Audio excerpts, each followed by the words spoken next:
Hello and welcome to Lynchburg Live. I'm your host, Linda Smith.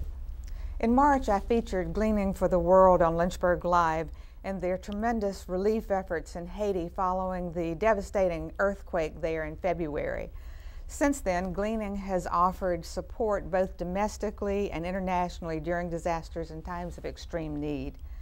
As we face predictions of a very active hurricane season this year, I've asked Ishmael LaBiosa, the communications director of Gleaning for the World, to come back and tell us about Gleaning's relief efforts since March and how you all are preparing to meet this hurricane season that's just beginning to start.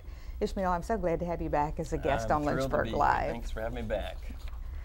As we get started, for our audience who may not have seen you when you were here in March, could you just tell us what Gleaning for the World is, what it does, and how it got started? Absolutely. Gleaning for the World is a faith-based, nonprofit, humanitarian organization. And what we do is we contact companies to find out what kind of usable products they have that they can't sell or they can't give it away for some reason or another. We ask them to donate it to our organization. They get a tax write-off. We bring that supply into our warehouse. We completely inspect it and sort it, put it on our shelves, and then we contact groups that are responding to the needs, that are responding to disasters, and then we send them that aid. It's a very interesting process. It's a very detailed choreographed dance, if you will. All the pieces have to come together all at the same time to make it possible, but it's really a blessing to be a part of it, to see the miracles happen, both from the donor side to sending the supplies out to helping people. We're affecting about 3 million people each year with the supplies we send out. So it's a blessing to be a part of this organization. It sounds like a win-win for Absolutely. everybody. Absolutely. Now, you're part of a disaster network, and for those folks who don't know exactly what that is, would you explain it a little bit better? You've already started. Yeah. Well, we're located in Concord, Virginia, in Central Virginia, just outside of Lynchburg. And there's only one location. It's the headquarters. It's the location for Gleaning for the World. However, we have a network of partnering organizations across the globe that work with us, and we call that the Disaster Network. It involves receiving organizations that take our supplies and hand it out to the people affected by the disaster. It includes those companies that step up and say, hey, Gleaning for the World, I have a tractor trailer load of X that I will give you so that you can help save lives.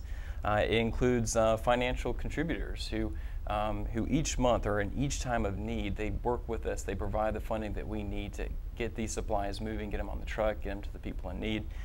So that network is based of a lot of different folks who decide they want to partner with Gleaning for the World because they want to make a difference.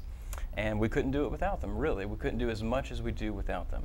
It also includes hundreds of volunteers that come into our organization. They spend countless hours inspecting and sorting the products. If we didn't have that, there are only 10 of us that work full-time at Gleaning for the World.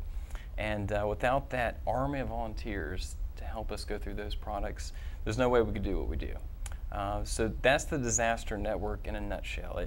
It's a complete list of people we count on when we respond to things like the Haiti earthquake earlier this year. I remembered when you were here before that you said you did what you do, but you also do a lot of other things there, and so I knew that you all multitasked and have a small staff, and I think that's good. Exactly, and that allows us to keep our costs down too. We have very low overhead costs, so that when folks make financial contributions, it's not paying for me to have a Lexus. 99% of your donation is going into the project, and that low number of staff workers there helps us accomplish that. But you're right, a lot of us wear a lot of hats to keep it going. All right, now tell me, since we talked to you, you've continued to help in Haiti, is that correct? That's correct. Could you tell us what you've Absolutely. been doing? You're right.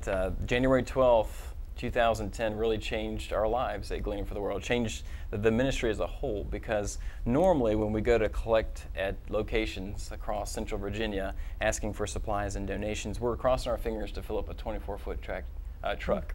And that first weekend that we collected at Sam's Club in Lynchburg, we collected 3 tractor trailer loads of supplies. We knew then this was going to be huge. But even before that weekend, we knew how great the need was, only because we were contacting our groups that had already had an establishment in Haiti. They were giving us direct reports back, letting us know, how many folks were injured, how many folks had died. You know, Haiti is already an impoverished country that needed so much before the earthquake. So since that time, since January 12th, Gleaning for the World with the Disaster Network, we've been able to provide more than $7 million worth of supplies into the field. And it's been a lot of work. It's taken a lot of time. And we're proud to say that medical supplies, food, water, nutritional supplements, clothing, things that these folks haven't seen their whole lives, basically. Right. And I want to add too that I was blessed enough to go down there. Normally we don't take trips to the disaster areas or where we're providing supplies. We're counting on our receiving groups to provide those distribution reports to us.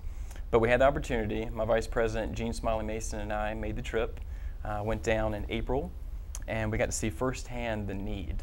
And I tell you, it just broke my heart.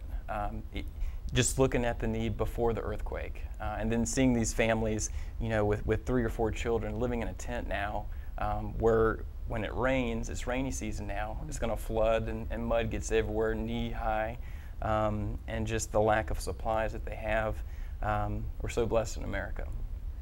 You know, I don't think you can really understand anything unless you've done it or been there or see it firsthand. So I think it's great that you had an opportunity to go. You know, the first thing I thought about was my family.